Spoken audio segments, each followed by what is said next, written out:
안녕하십니까? 행복한 6월의 첫 안식일입니다. 예배 함께 하신 성도 여러분 진심으로 환영합니다. 그리고 또 특별히 저희 교회를 방문하신 여러 손님 여러분 진심으로 환영합니다. 또 방송을 통해서 이 예배에 동참하시는 여러분들도 진심으로 환영합니다. 회중을 대표해서 기도해 주신 우리 장로님, 그리고 또 음악으로 우리 모두에게 감동을 주신 찬양대 여러분께 또 감사드립니다.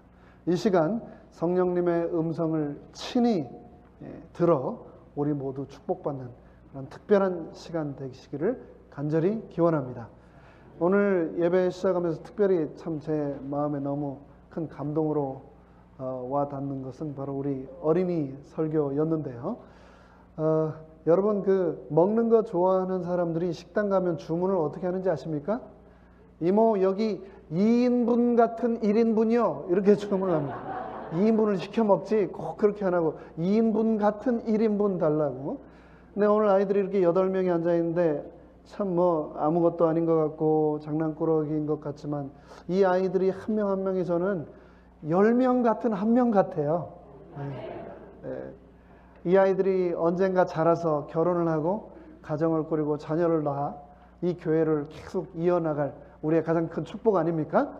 어린이들을 위해서 계속해서 기도해 주시고 또 어린이 사역을 위해서 계속해서 기도해 주시면 감사하겠습니다. 성경 하나님의 말씀 마가복음 1장 40절로 42절의 말씀을 제가 읽겠습니다. 한 문둥병자가 예수께 와서 꿇어 엎드려 간구하여 가로되 원하시면 저를 깨끗게 하실 수 있나이다. 예수께서 민망히 여기사 손을 내밀어 저에게 대시며 가라사대 내가 원하노니 깨끗함을 받으라 하신대 곧 문둥병이 그 사람에게서 떠나가고 깨끗하여 진지라. 아멘. 여러분 아파 보신 적 있으십니까? 없으면 그게 사람인가요? 그렇죠? 네. 그런데 감기같이 흔하고 누구나 걸리는 그런 병으로 아파 보셨습니까? 아니면 굉장히 희귀하고 정말 고통스러운 그런 병으로 아파 보셨습니까? 세계에는 얼마나 많은 종류의 질병이 존재할까 궁금해서 제가 좀 찾아봤는데요. 세계보건기구가 밝힌 바에 따르면 지난 18세기 인류 질병은 총 2,400여 가지가 된다라고 집계를 했었는데 1934년이 되니까 이게 3,500종으로 늘고 20년 후인 1954년에는 배가 늘어서 7,000여 종이 되었다고 합니다.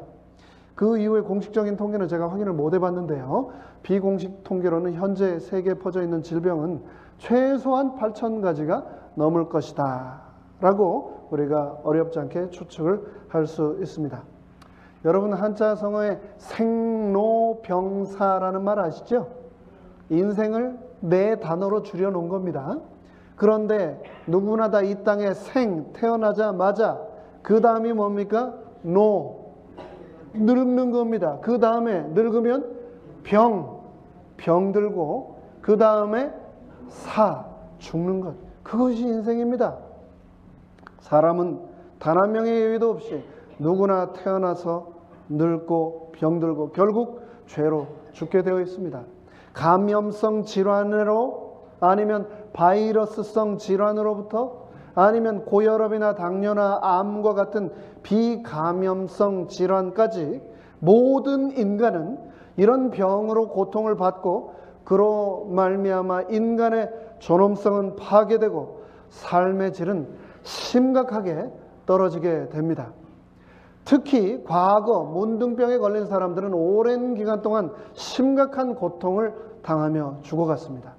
세계보건기구에 의하면 지금도 문둥병 환자가 전 세계적으로 약 1,000만 명 정도나 된다고 합니다. 성경에서 말하는 이 문둥병의 어원은 때려 눕히다, 내리치다 라고 하는 의미를 가지고 있는데요. 하나님으로부터 심판의 매를 얻어맞아 내쳐짐을 당한 자들이다 라고 하는 의미를 가지고 있습니다.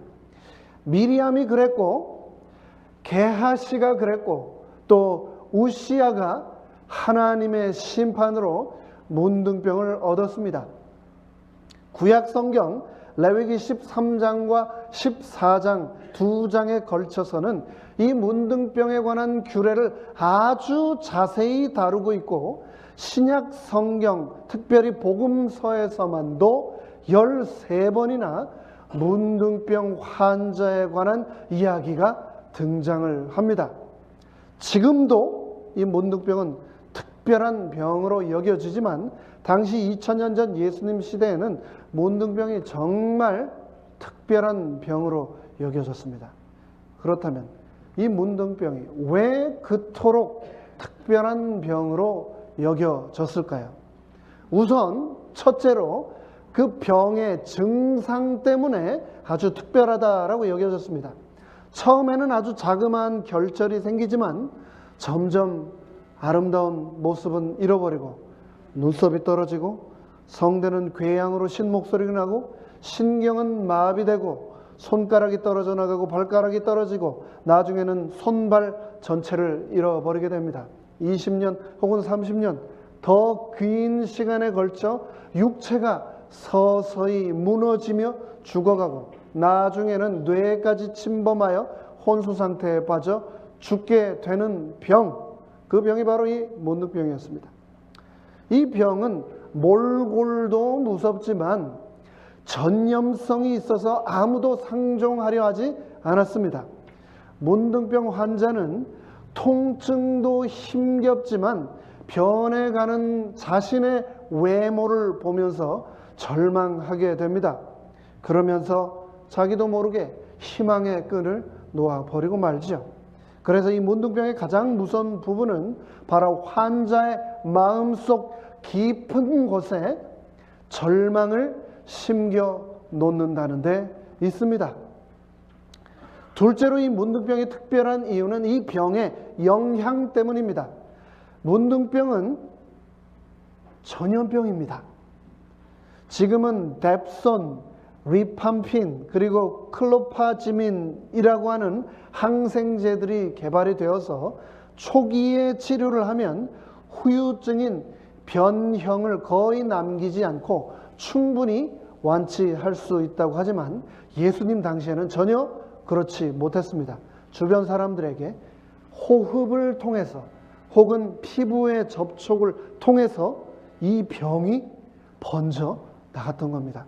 그래서 문둥병 환자들은 격리되었습니다. 마을 밖 동굴 속이나 외딴 곳에 집단 거주지를 만들어 문둥병 환자들을 따로 살게 했습니다. 제가 어렸을 때 기억에 초등학교까지 가려면 산을 하나 넘어갔는데 산 넘어가는 도중에 큰 저수지가 있었고 저수지 뒤에 숲이 있었습니다. 그런데 그 속에 누가 산다고요? 네. 어느 동네나 똑같은 얘기가 있는 것 같아요. 그런데 그 속에 문둥이들이 산다는 겁니다. 그래서 조금만 학교가 늦게 끝나서 그것을 지나올 때는요, 달리기 하면 항상 꼴등을 하던 저도 얼마나 전속력으로 그 산을 도망쳐 넘었는지 모릅니다. 정 붙이고 살던 곳, 그리고 그곳의 사람들을 문둥병 환자들은 떠나야만 했습니다. 문둥병 환자들은 이 병 하나 때문에 인생이 통째로 바뀌게 되었습니다. 그동안 지니고 있던, 누리고 있던 모든 것들, 그리고 사랑하며 살았던 모든 사람들을 하루아침에 잃어버리는 병. 그래서 이 문둥병 환자들은 말로 다할 수 없는 깊은 외로움에 고통당하며 살아야만 했습니다. 셋째로 문둥병이 특별한 이유는 이 병의 영적 문제 때문입니다. 성경을 보면 문둥병은 죄의 결과로 내리는 병이었습니다. 그래서 문둥병 환자들은 절대로 성전을 출입할 수 없었습니다. 하나님 앞에 나가 기도할 수도 없었고 예배에 참여할 수도 없었습니다. 영적으로 철저하게 고립되고 하나님으로부터 철저하게 차단된 삶을 살도록 강요받았던 존재들이었습니다. 문둥병에 걸린 사람들은 하나님께 버림받은 사람들, 하나님으로부터 저주받은 사람들이라는 취급을 받고 살았던 겁니다. 문둥병 환자들에게 가장 무서운 것은 하나님의 백성임에도 불구하고 그분께 기도할 수 없고, 하나님의 백성임에도 불구하고 그분께 예배할 수 없는 것이었습니다. 그러면 이제부터 오늘 성경 본문 속의 문둥병자와 예수님을 만나기 위해 마가복음 1장 본문 속으로 들어가 보겠습니다. 시작하면서 읽었던 40절 말씀을 제가 다시 한번 읽겠습니다. 한 문둥병자가 예수께 와서 꿇어 엎드려 간구하여 가로되 원하시면 저를 깨끗게 하실 수 있나이다. 하나님과 사람에게 버림받고 심판받은 존재로 여겨졌던 한 문둥병자가 예수님께 나왔습니다. 근데 그의 예수님께 나온 태도를 한번 보십시오. 나만 장군과 같은 태도가 아니었습니다. 무릎을 꿇고 엎드려 마음을 간절히 담아 간구하며 그는 예수님께 나왔습니다. 절대 복종, 절대 순종, 절대 항복의 자세로 그는 예수님께 나왔습니다. 여기서 주목할 것은 이 문둥병 환자가 예수님이 부르셔서 나온 것이 아니라 자발적으로 예수님께 나왔다는 겁니다. 더 중요한 것은 이 환자가 예수님께 나올 수 없는 환경임에도 불구하고 예수님께 나왔다는 것인데요. 문둥병 환자가 사람들 앞에 나오는 것은 율법이 분명히 금하고 있는 일입니다.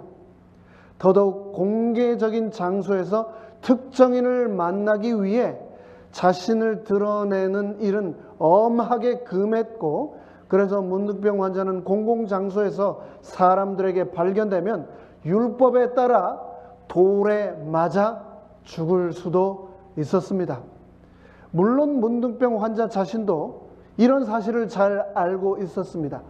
그럼에도 불구하고 그는 예수님께 나아갔던 것입니다. 자신의 무엇을 걸고? 생명을 걸고 예수께 나온 것이었습니다. 그는 육신은 문둥병으로 일그러지고 주저앉았지만 마음속에 진정한 용기를 소유한 사람이었습니다. 내가 죽는 한이 있더라도 나는 예수를 만나리라 라고 하는 결심으로 그분 앞에 나왔던 것입니다. 목수의 아들이라는데 나를 못 고치면 어떻게 하지? 나를 못 살리면 난 어떻게 되지? 그러면 내가 그냥 돌에 맞아 죽는 개죽음을 당하게 될 텐데, 믿음이 없었다면 그는 결코 인생을 건 이런 도전을 할 수 없었을 것입니다. 그러나 이 문둥병 환자는 의심의 장벽을 뛰어넘고 용기 있게 결단했습니다. 그리고 그는 자신을 가로막고 있는 큰 사회적 관습이라고 하는 장벽을 뛰어넘어 예수께 나아갔습니다. 그가 그렇게 도전할 수 있던 근거를 우리는 본문에서 찾을 수 있는데 40절에서 이렇게 말합니다. 가로되 원하시면, 주께서 원하시면 문둥병자인 저를 깨끗게 하실 수 있나이다. 그는 그리스도께서는 원하시면 얼마든지 자신을 깨끗게 하실 수 있는 분으로 믿었습니다. 예수님께서는 마태복음 11장 28절에 말씀하셨습니다. 수고하고 무거운 짐진 자들아 다 내게로 오라. Come. 이 문둥병 환자는 그 말씀을 믿고 그분께로 나아갔던 겁니다.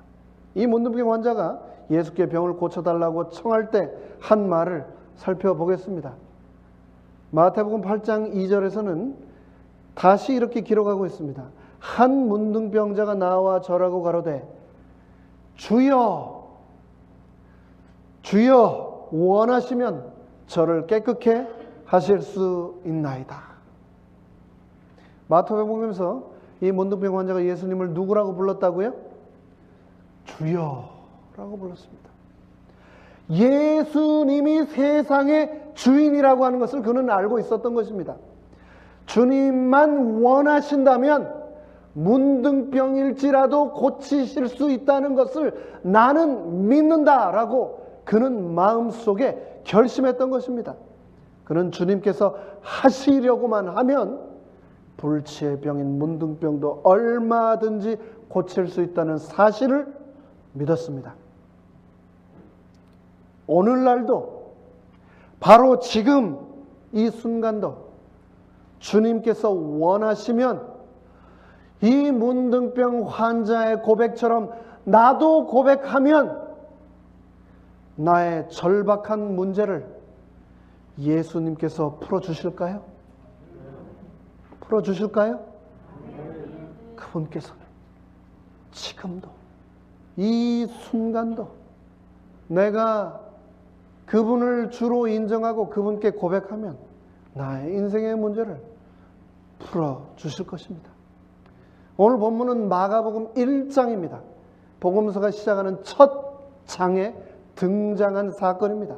예수님께서 공생애를 막 시작하셨을 때의 이야기입니다. 예수님은 3년 반이라고 하는 짧지만 하지만 그 시간을 통해서 수많은 사람들을 고치시고 수많은 이적을 행하셨고 수많은 문둥병 환자들을 고치셨지만 오늘 본문 마가복음 1장 40절에 등장하는 이 환자는 수많은 문둥병 환자 중에 예수님의 첫 번째 문둥병 환자였습니다. 그 어떤 문둥병 환자도 나음을 입은 것을 그는 보지도 못했고 듣지도 못했는데 그 가운데 그 누구도 그런 확신과 믿음을 표현하지 못했는데 그는 자신의 믿음을 표현한 것입니다. 주께서 원하기만 하신다면 저를 깨끗게 하실 수 있다고 말입니다. 예수님께 병을 고침받았거나 귀신으로부터 해방된 사람들도 아직 이런 믿음을 이야기한 사람이 없었는데 그런데 바로 그의 이 믿음의 고백이 예수님을 움직였습니다. 이 문둥병 환자는 믿을 수 없는 가운데서 믿었습니다. 이 문둥병 환자가 믿음의 간구로 치유를 받은 것처럼 우리도 믿음의 기도를 드리게 되기를 간절히 바랍니다. 그 기도로 예수님께 나아가서 나의 문제도 해결되기를 간절히 바랍니다. 41절은 이렇게 말합니다.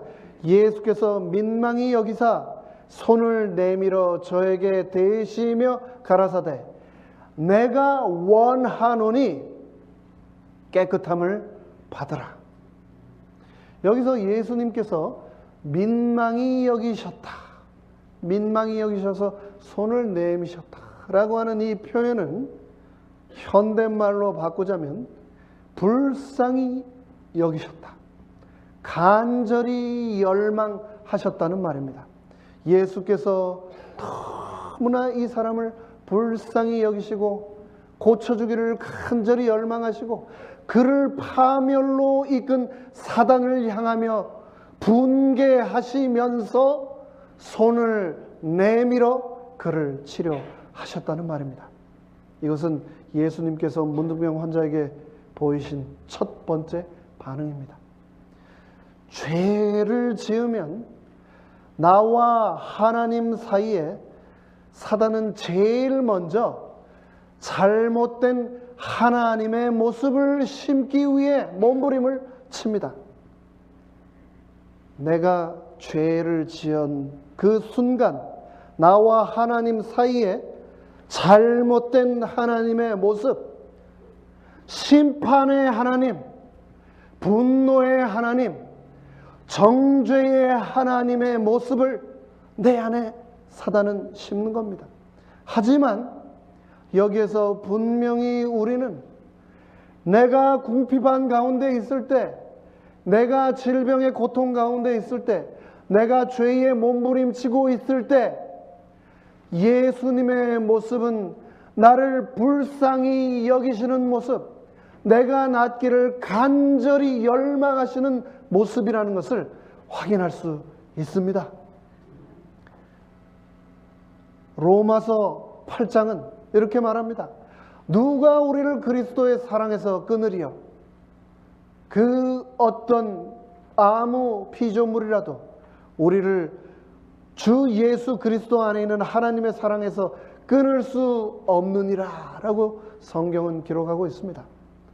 사단도 그리고 이 세상 그 무엇도 우리를 향하여 불쌍히 여기시고 우리를 위하여 긍휼히 여기시는 그 사랑으로부터 결코 끊을 수 없다는 사실을 기억하게 되시기를 간절히 바랍니다. 문둥병자를 접촉하는 것, 그것은 금기사항이었습니다. 금기사항. 문둥병자를 만지는 것은 율법적으로 부정해지는 사안이었습니다. 그럼에도 불구하고 예수님은 본문에서 손을 내밀어 문둥병자를 만지셨다라고 기록하고 있습니다. 손을 내밀어 저에게 대시며라고 성경은 기록하고 있습니다. 예수님께서는 이 문둥병자가 몸뿐만 아니라 마음의 치료도 필요하다는 것을 아셨습니다. 그래서 손을 내미시고 그를 만지셨습니다. 그분께서는 사랑 때문에 율법을 기꺼이 어기셨던 겁니다. 세상에는 정결한 것과 부정한 것이 있습니다. 제가 아는 한 장로님께서 어려서 아들 키운 얘기를 해주셨는데, 옛날이죠. 미국 이민원 아주 옛날. 월급을 타셔가지고 소니 이 오디오, 그러니까 옛날 말로 전축이죠. 전축을 하나 사서 집에다 탁 들여놓고 아주 흐뭇해 하셨다고 그래요. 그런데 어느 날 아주 어린 이제 기저귀를 차는 그 아들이 그 소니 오디오 전축 위에다가 기저귀를 벗고 응가를 했다는 겁니다. 응가를. 그런데 거기서 더 가관은 뭐냐면은 갔더니 이놈이 응가를 주물럭주물럭 하면서 가지고 놀고 있더래요. 이 정결한 것과 부정한 것을 구별 못하는 것은 온전한 사람이 아닙니다. 그렇죠? 부정한 것을 만지면 어떻게 되죠? 부정해집니다. 응가를 만지면 어떻게 됩니까?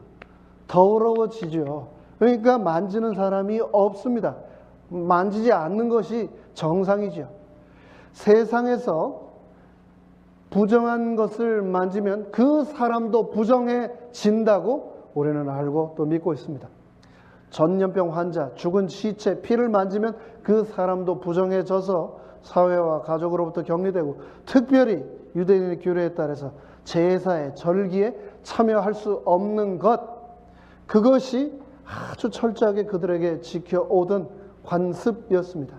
그런데 너무나 신기한 것은 부정한 것을 만진 우리는 그것 때문에 부정해지는데,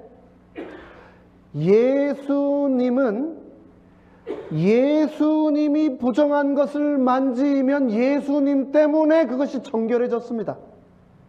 그분이 만지신 모든 부정한 사람들, 모든 귀신 들린 자들, 병에 걸린 자들이 예수님 때문에 다 정결해졌습니다.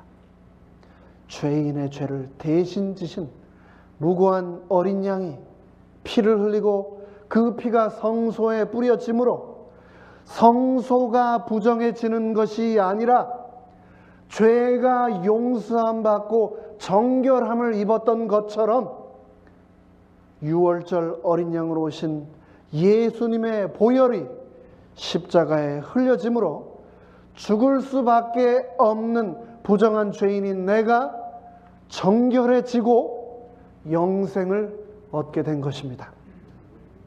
이사야 53장은 다음과 같이 말합니다. 그가 찔림은 우리의 허물을 인하며 유월절 어린 양 예수 그리스도 그가 상함은 우리의 죄악을 인함이라. 그가 징계를 받음으로 우리가 평화를 누리고 그가 채찍에 맞음으로 우리가, 그리고 바로 내가 그로 인하여 나음을 입었도다. 나음을 입기 위해서 우리는 예수님을 만나야 합니다. 그분의 터치가 있어야만 내가 정결하게 될 수 있기 때문입니다. 그분의 손길만이 생명의 손길이기 때문입니다. 기억합시다.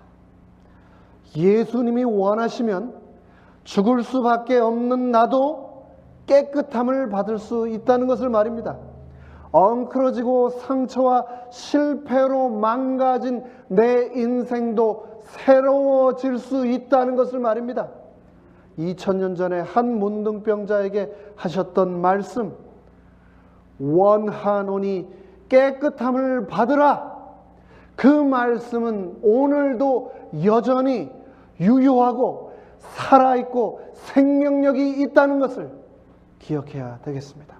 그 말씀은 바로 지금 나에게도 하고 계신 말씀이라는 것을 우리가 기억해야 하겠습니다. 그분은 내가 깨끗함을 받고 죄와 외로움과 질병과 고통과 좌절로부터 자유롭게 되기를 간절히 바라고 계십니다. 예수님의 치료는 즉각적이었고 예수님의 치료는 동시에 완전하게 하는 그런 치료였습니다. 그분만이 모든 병의 원인인 죄를 완전히 제거하는 권세를 가지셨기 때문입니다. 시대의 소망 263페이지는 다음과 같이 말하고 있습니다. 이 모든 일이 무리가 주시하고 있는 목전에서 곧바로 일어났다. 그 고통 당하던 자의 살이 즉시 회복되고 그의 근육은 탄탄해졌으며 그의 신경은 민감해졌다. 예수님이 불쌍히 여기시고 예수님이 원하시고 그래서 예수님이 손을 대시자 즉시 문둥병이 그 사람에게서 떠나가고 깨끗해졌습니다. 베드로의 장모의 열병이 다음 날까지 기다릴 필요 없이 즉각적으로 떠났습니다. 중풍병자가 예수님으로부터 즉각 일어나라고 하는 그 명령에 그 자리에서 침상을 들고 일어나 걸어갔습니다. 한편 손 말랐던 자의 손이 그 즉시 온전해졌습니다. 죽었던 야이로의 딸이 즉시 일어났습니다. 예수님의 전능하신 의지와 죄인을 불쌍히 여기시는 그분의 사랑과 긍휼이 이 문둥병 환자를 깨끗하게 하였던 것입니다. 여러분, 여기가 어딘지 아십니까? 대한민국 전라남도 고흥의 녹동항에서 배로 5분이면 닿는 곳, 아기 사슴의 모양을 닮았다고 이름 붙여진 작은 섬 소록도입니다. 제가 한국 순천에서 목회를 할 때 여름 성경학교를 제주도에서 했습니다. 그때 아이들 한 400명 데리고 간 것 같아요. 그런데 비행기로 가면 너무 비싸니까 어떻게 했냐면은 순천에서 녹동까지 버스로 싣고 가서 이 녹동에서 배를 태워 제주도로 갔었는데 녹동항에서 이렇게 기다리면서 보니까 바로 눈앞에 이 섬이 있었습니다. 그런데 지금은 너무나 평화스럽고 아름다워 보이는 그 섬이 옛날 일제 식민 시절에는 전국의 문둥병자 6,000명을 강제 이주시키고 그곳에서 감금했던 시설들이 지금도 남아 있는 곳입니다. 그들은 강제 노역에 동원되고 병의 확산을 막는다는 명목으로 강제 정관 수술 및 강제 낙태를 당했습니다. 뱃속에 아이가 있는데 강제로 끄집어내서 수많은 아이들이 죽었습니다. 거기 있던 한 사람이 쓴 단종대라고 하는 시입니다. 그 옛날 나의 사춘기에 꿈꾸던 사랑의 꿈은 깨어지고 여기 나의 25세 젊음을 파멸해가는 수술대 위에서 내 청춘을 통곡하며 누워 있노라. 장래 손자를 보겠다는 어머니의 모습 내 수술대 위에서 가물거린다. 정관을 차단하는 차가운 메스가 내 국부에 닿을 때 모래알처럼 번성하라던 신의 섭리를 역행하는 메스를 보고 지하의 히포크라테스는 오늘도 통곡한다. 바로 이곳이 검시실, 수많은 문둥병 환자들을 강제로 묶어놓고 정관을 절제하던 수술방입니다. 모든 것들이 그대로 다 남아 있습니다. 그런데 이 소록도라고 하는 섬은 크게 보면 직원들이 사는 직원지대와 환자들이 사는 병사지대, 환자들의 지대로 크게 구분이 되는데 이 섬 한가운데를 약 2km 정도를 철조망으로 탁 나누어 놔가지고 서로 절대 왕래를 할 수 없도록 만들어 놓았습니다. 지금은 가보면 그 철조망이 철거되고 없습니다. 그런데 강제 정관 수술과 강제 낙태를 시켰는데도 불구하고 그 사이에 환자들이 자녀를 출산하면 환자 거주지에서 태어나자마자 그 아이들을 직원지대에 있는 보육소, 고아원이죠. 그것으로 격리를 시켜 부모가 아이를 키울 수 없도록 했습니다. 그런데 이 경계선 도로에 한 달에 딱 한 번 도로 양옆으로 갈라선 채 일정한 거리를 두고 눈으로만 혈육을 만나도록 했는데 말 그대로 하늘이 내린 벌, 이 천형에 의해 강제 생이별로 눈물바다가 되곤 했던 곳, 그것이 바로 이곳인데 근심과 탄식의 장소라고 해서 수탄장이라 불렀습니다. 제가 지금 가보니까 너무나 아름다운 산책로로 여전히 그 길은 남아있고 소나무들은 푸르게 서 있는데, 그래서 너무나 아름다워서 더 슬픈 역사를 머금은 장소 수탄장은 우리에게 그날의 슬픔을 지금도 생생하게 말하고 있습니다. 문둥병 환자는 한센병의 원인균인 나균이 말초신경과 피부에 침입하면서 감각기관을 손상시키거나 살을 썩게 만들고 또 근육이 다쳐서 아무것도 느끼지 못하게 한다라고 했습니다. 근데 마찬가지로 죄인인 우리는 사단이 뿌려놓은 영적 문둥병균 때문에 우리 영혼의 말초 신경이 썩어 들어가고 하나님이 주신 하나님을 닮은 마음이 상하게 되었는데, 사단은 우리가 죄로 인해 일그러져도 아무것도 느끼지 못하도록 하고 소록도의 수탄장에서 그랬던 것처럼 하늘 아버지를 우리에게서 빼앗아 갔습니다. 사단은 하나님이 나를 못 만지고 못 안아서 가슴 찢어지게 아프도록 만들었습니다. 이런 하나님으로부터의 분리 때문에 겪게 되는 곤고함을 바울은 오호라, 나는 곤고한 사람이로다. 이 사망의 몸에서 누가 나를 건져내랴 라고 한탄했습니다. 모든 인간은 다 늙고 병들고 죽게 되어 있습니다. 그럴지라도 여러분, 그것 때문에 너무 슬퍼하지 마십시오. 비록 우리의 육신은 죽더라도 우리의 영혼이 죄라는 영적 문둥병으로부터 치료함을 받는다면 우리는 예수님께서 재림하실 때 불멸의 몸을 유업으로 분명히 받을 것입니다. 하나님이여 사슴이 시냇물을 찾기에 갈급함같이 내 영혼이 주를 찾기에 갈급하나이다. 내 영혼이 주를 찾기에 갈급하면서 주의 재림 또한 더욱 갈급하게 되시기를 간절히 바랍니다. 시대의 소망 263쪽은 다음과 같이 말합니다.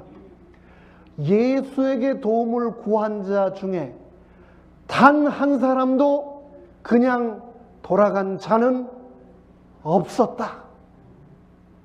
이 말씀을 믿고 구하시기를 간절히 바랍니다. 2000년 전에 문둥병자를 고치셨던 예수님께서 오늘 나의 몸과 나의 마음 고치실 것입니다. 몸의 병, 마음의 병, 관계의 병, 죄의 병을 치료하시는 예수님께서 내 앞날을 책임져 주실 것입니다. 그래서 재림을 더욱 고대하는 우리 모두가 되시기를 간절히 바라며 말씀을 마치겠습니다.